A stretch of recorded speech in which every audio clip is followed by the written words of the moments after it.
over the next 15 minutes or so, I will probably give you a little bit of practical overview and thoughts from a thoracic anesthetist, which I am, and look at things that we are dealing with and thought about since we have access to the NOL monitor. Well, first of all, I want to address a common misperception. If we talk about nociception, then we don't think this is the same as pain. Nociception is a physiological concept that relates to the transmission or generation and transmission and amplification of certain stimuli that are defined and then transduced into a sort of concepted reception room. And the reception room is the brain. In an unconscious patient, pain doesn't exist. Only nociception does. If the patient regains consciousness, then this sort of transmission of information into the brain will, together with emotional aspects, individual aspects, and other complex neural networks, create a perception of pain. So the crucial question is whether nociception and managing nociception or anti-nociception will have an outcome to the patient that is related to a reduction of better management of pain.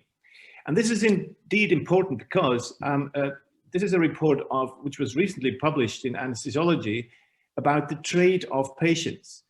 They were looking at a huge amount of surgical patients of different specialty and looking at pain scores and analgesic requirements. Now, every one of clinical anesthetists that were involved in any sort of pain studies in the past will have witnessed that the analgesic requirements and therefore the assessment of pain can vary extremely, up to 300 to 400%. These are the sort of things you see in these box plot graphics in most of these postoperative pain studies. But if you look at the sort of reason for that is that our patients are different. In the past, we were thinking about a patient is an average and we need to treat the average to cover all, which is wrong because we can't. You can't just have an average around 300%. We have patients that have preoperative pain syndromes. We have patients on analgesic medications. We have patients who have a negative mindset, who have depression, who have expectations that are negative. And these patients tend to do badly when it comes to managing pain. Adversely, those who have positive behavioral concepts in the background that are balanced social factors and are positive in mind, they often have better ones. We need to take that in mind. But what better to have a tool in hand where we can individualize the management of these patients. We have already seen that using the clever way of using TCI remifentanil, we can actually titrate the anti-nociceptive drug that we use alongside NOL to minimize the exposure to opioids and make it more timely when we actually use them. But the question is, do intraoperative values actually predict postoperative pain? This is still a question to be answered, but we do have now evidence that giving opioids probably more appropriately at the time when they really are needed and avoid them or reduce their dose at times when they're not may actually be an improvement. And there is no other tool that can tell us that than this new dimension of monitoring anti-nociception. Now, moving on to thoracic anesthesia, which in my view is the sort of make or break of a new technology because everything is relatively extreme. You can test the monitor on superficial surgery and hernia repairs, that's fine. But if you have a thoracotomy or a VATS procedure, then you will know whether your analgesia works or not. And I became interested in all that simply because thoracic anesthesia is still, in my sense, a surgical specialty which needs improvement. We're still a lot of patients in chronic pain following thoracic surgery. We have still this kind of debate whether epidurals can actively be replaced by paravertebral blocks and other blocks, simply because they can be done and they're fashionable. And thoracic anesthesia is a bit of a bizarre area, because we have moved on from a proven concept of good analgesia to a less proven concept of less good analgesia, and everybody is in favor of doing so. But this is another matter. We do have in thoracic anesthesia, because the intensity related to surgery, we often rely on a high dose of opioids, which then cause respiratory complications and cause other problems like nausea and vomiting or histamine release. On the positive end, we have more less invasive procedures on the card now, video assisted, porthole-based surgery, and now eventually robotic cases. And I'll report from a few of them where I was keen to find out whether our neuraxial blocks, whether it's an opioid, an epidural, or a paravertebral block, are actually working. Because some of our colleagues say, well, we're doing a paravertebral block, but there was no discerning evidence that they ever worked. So let's see. I was studying the literature at this point, and in 2017 or 18, there was only one publication out in a journal I have not come across before about the use of NOL in thoracic surgery. And what they could demonstrate is actually that using an epidural reduces the delta NOL as opposed to not using the epidural. And so if it is a nociceptive, because the neuraxial blockade is a perfect model of a sympathetic block. So if that's something we were looking at, I was keen to see if I can see it for other procedures as well. Now this is the setup for a robotic case. We see the NOL in the middle, in the back, we see the normal patient monitor. And as often it has been said before, that the standard hemodynamic monitoring, although it is still very important to, for example, to detect hypotension and other issues, it is not really a monitor that we can rely on whether analgesic interventions, be it local anesthetics or opioids, are actually working, because they haven't got a calibration either. Now, for us, it was keen to see whether the paravertebral block that our surgeons introduced into the mix for our robotic surgery were actually working. Because what they did is, unlike the classical approach where a paravertebral needle was passed and a catheter was placed to inject paravertebral local anesthetics, instead, they were starting to use an intraoperative video-assisted approach to place catheters under the pleura and advance it towards the paravertebral space. Now, this was inadvertently not associated with a decent block, so I wanted to know which ones were working. So we put the patients on the test and show you some clinical examples, just to give you an impression of a typical case that actually went really well. You can see the NOL axis on the left and the time on the bottom. Now, as Hugo already referred to, intubation with a double lumen tube is actually a noxious stimulation. And despite having used TCI propofol and TCI remifentanil and even using plain remifentanil as well at this point, there's hardly anything you can do to blunt a double lumen tube intubation. It's really, really difficult. But it's a short procedure, as you can see, and then there is a very low NOL value following.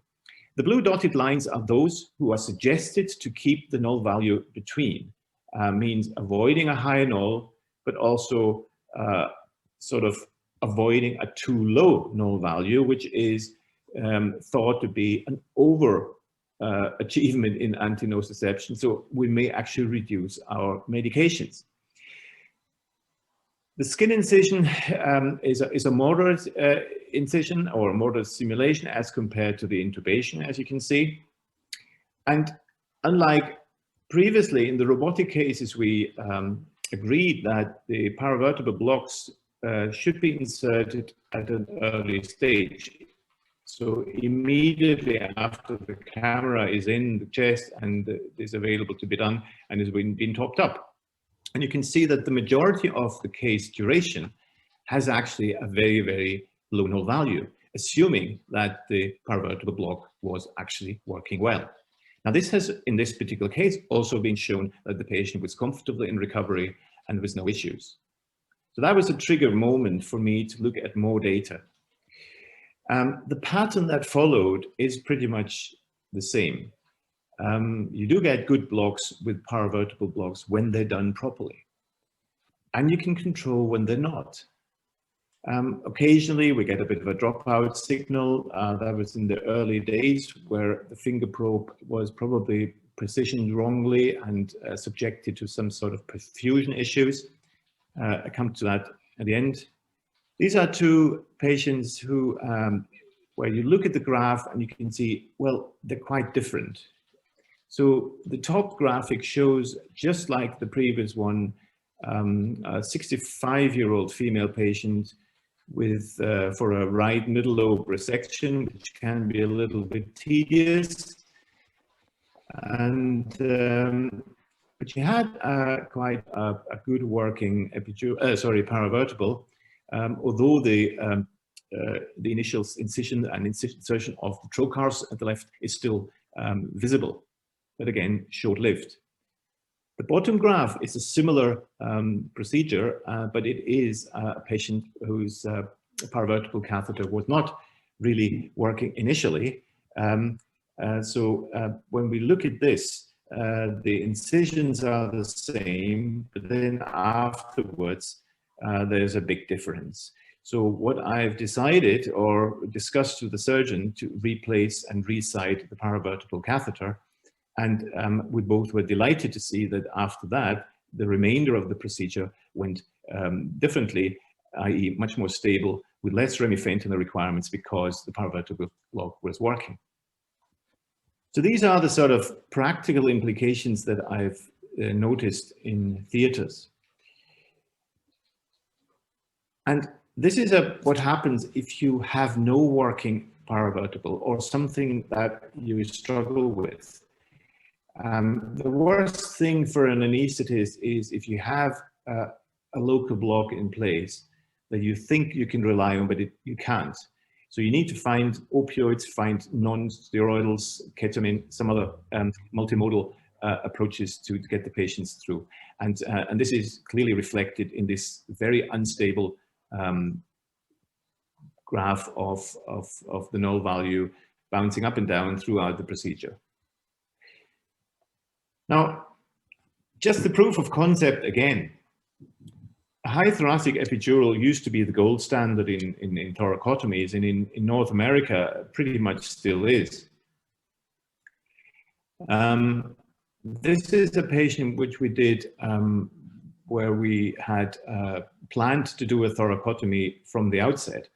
And I put a high thoracic epidural in, and with one exception at the beginning, as I said, where the intubation takes place, which is the sort of first peak, and some sort of peak after skin incision before the bolus of the local anesthetic could be given.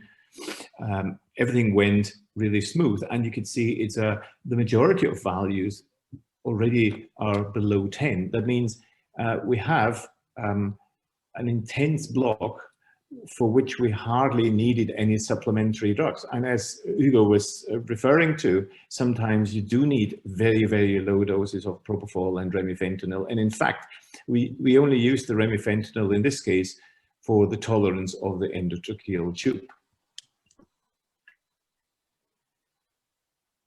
Now, after a year or so, we had looked at some patients, and we looked at the first 30 patients that we did. We didn't use it in a study setup where we had NOL as a sort of guidance of things. We just recorded them, and some of my colleagues either regarded it or disregarded it, but I was interested in see at how many minutes the patients actually had a NOL of less than 25, means the recommended range. And in the majority of cases, that was achieved with the techniques we have. Slightly more minutes for robotics than for video assisted, but significantly more than for thoracotomies. So paravertebral blocks are probably good and working well for these minimal invasive procedures when they're done properly. I don't think they're enough for thoracotomies still, where an epidural is, in my view, still the treatment of choice. We will now look at a more prospective evaluation of this in a more controlled way. Now, I've also come across this case report. This is basically a publication from colleagues in Germany, in the Charité in Berlin, where they also have documented the effectiveness of NOL to identify, or clearly identify actually, the effectiveness of local anesthetic infusions when they're used as neuraxial blocks in thoracics. The left third of that screen shows a patient who has had a wedge resection via VATS, and he didn't have any local anesthetics of note up to this point. And apparently the patient needed to be taken back or reopened because the resection of that wedge wasn't satisfactory from an oncology point of view. So he had a reopening, and a paravertebral block was cited and properly used with ropivacaine with the effect of a very low NOL. So this is a clear indication that, again, this shows effectiveness of the sympathetic block. Now, whether the sympathetic block, and that is now the big question, is represented as such in the calculation of the NOL index, which was mainly based on concentration, as Hugo was detailing earlier on, is still a discussion point. But from a clinical point and from a monitoring point, the effect and how clearly NOL indicates these changes is quite substantial. And we now need to look at gathering more data in a prospective scientific way. What we do know that the patients who do have working blocks have less pain in recovery. So there is now a connection of really helping the patients that are otherwise unpredictable. And quite often previously we were waking up patients and we weren't really sure will they be in pain or not. And that is a reassuring momentum now. And our observations were that the NOL signal is a very, very fast response signal, much, much quicker than any hemodynamic change or anything else we've looked at recently. We do, however, need to look after our sensor. Obviously, some of the modalities are subjective to temperatures, to perfusion issues. So if you place your sensor, make sure that the finger or the hand and the arm are reasonably well protected and accessible should the sensor need to be replaced. We do believe that the NOL changes or low NOL values reflect effectiveness of local anesthetic infusions. And we do also believe that we can identify incomplete analgesia that we then can fill up with titrating remifentanil. We still believe that remifentanil is preferable to fentanyl boluses simply because it doesn't accumulate in terms of repetitive increasing in opioid concentration. And I must say, I think we're still in an early stage, but we have now come to a rather mature stage where you know, the anti-nociceptive balance is better understood. We universally perform much better than using just the hemodynamic picture of the patient. And the fact that we now have a multi-parameter score is very reassuring. Now, this is what I have to say in terms of my personal experience with NOL, but I will, and I now stop sharing my screen, obviously now engage in a discussion about what we both had displayed so far together with our audience.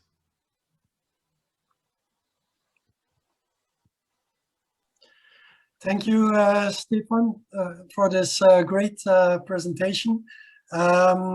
We already have some questions in the Q&A, and one is I would like to ask you something about one point you made in one of your final slides about the signal quality, because there's one question that inquires whether if you have a thoracic surgery and the patient is lying in the lateral position, do you have a preferred hand where you add the nociception level monitor? Do you expect some signal problems if you take the lower or the upper arm? I think after learning how the signals were doing, I think we now put it onto the arm that is tucked into the pillow rather than the one that is up, simply because quite often this arm, the perfusion is a bit compressed, even though it is protected. We often have other monitors sitting there as well. The only thing I have observed occasionally is the interaction with neuromuscular monitoring as well. That should be on a different arm. And other than that, I think what is important that the patient's sensor hand should be protected from cooling out inadvertently. Personally, I think you should certainly be aware that the non-invasive blood pressure compressions should be at the other and the contralateral side. I think this is a more important artifact than just the position of the hand. Maybe I also think that the new version, there are two recent innovation in the latest version of the nociception level monitor has some technical improvements on the sensor compared to the initial version, and I have personally the impression that there are less dropouts of signal. The majority of our thoracic patients have arterial lines, and even shorter procedure, we often give arterial lines because it's less unpleasant for the patient to have below. Another thing I see here is the question about other drugs than opioids. So the question of one of the attendees is, besides dexmedetomidine and clonidine,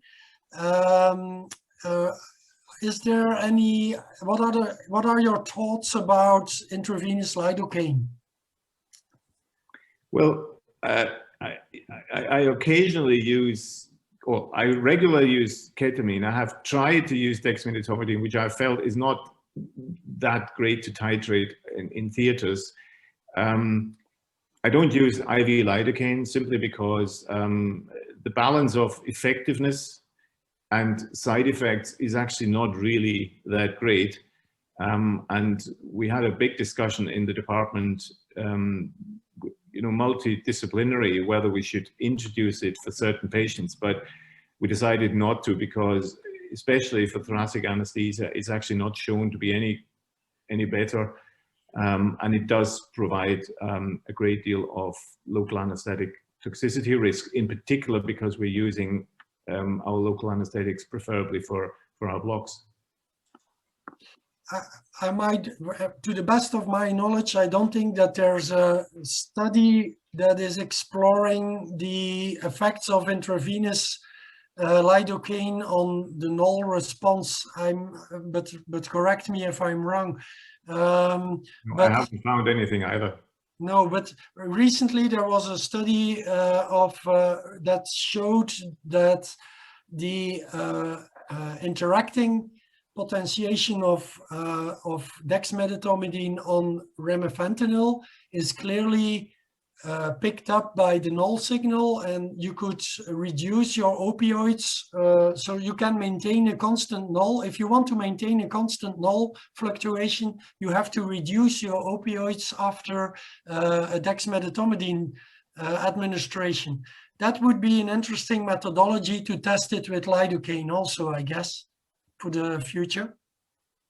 Yes, it certainly has, but you know, I have practical concerns here that dexmedetomidine is a very slow drug, and adjusting, you know, and you know, basically in a way, dexmedetomidine and remifentanil are the opposite of titratability, and so if you want to have a quick titration or reduction, dexmedetomidine is impossible to use. So you have to almost create a dexmedetomidine baseline on top of which you then titrate the remifentanil. That is a concept that probably will need to be worked out in the future, in particular because you want to have a patient that recovers quickly, and if your dexmedetomidine is too high, excuse me, then you're kind of missing it as well. So it's a fine line, but you know, it's quite possible that the NOL could help us with the pharmacodynamic evaluation of these interactions. Well, one of the things that is intriguing is if you look at the difference between the NOL behavior when you use remifentanil versus fentanyl.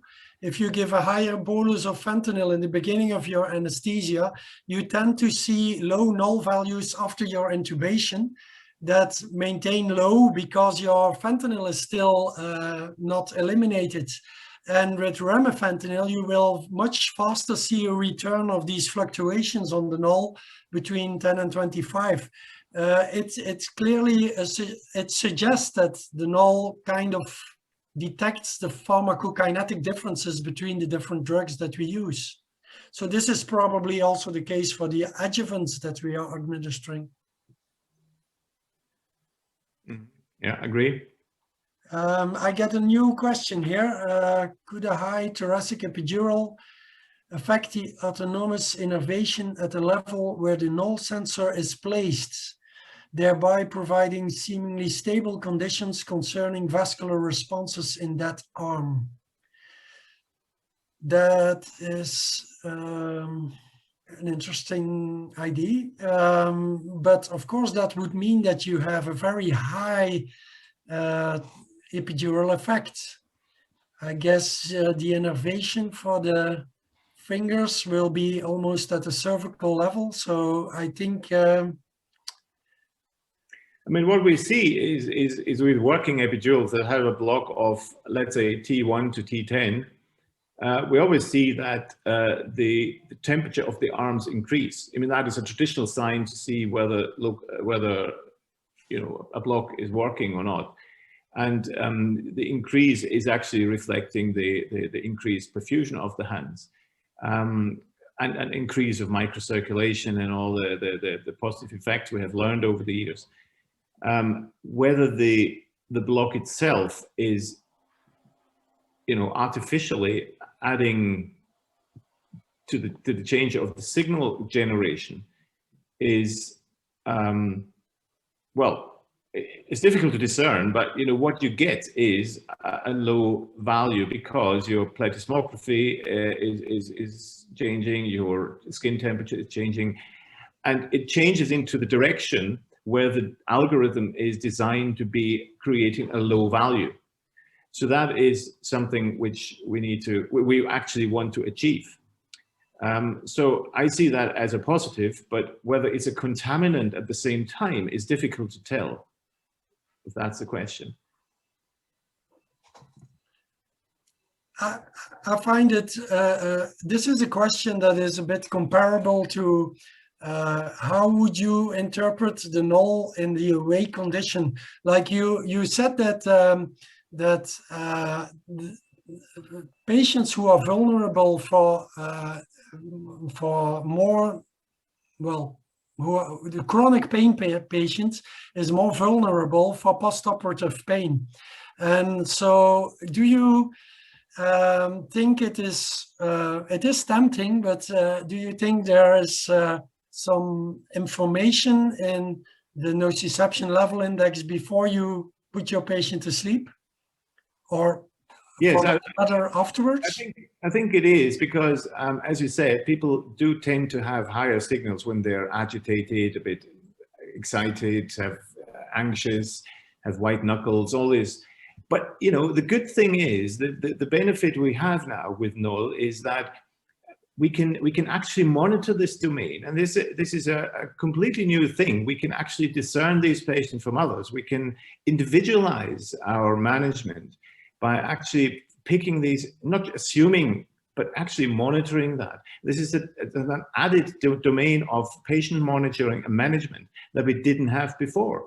And that, I think, is the most important feature of the monitor and of the technology.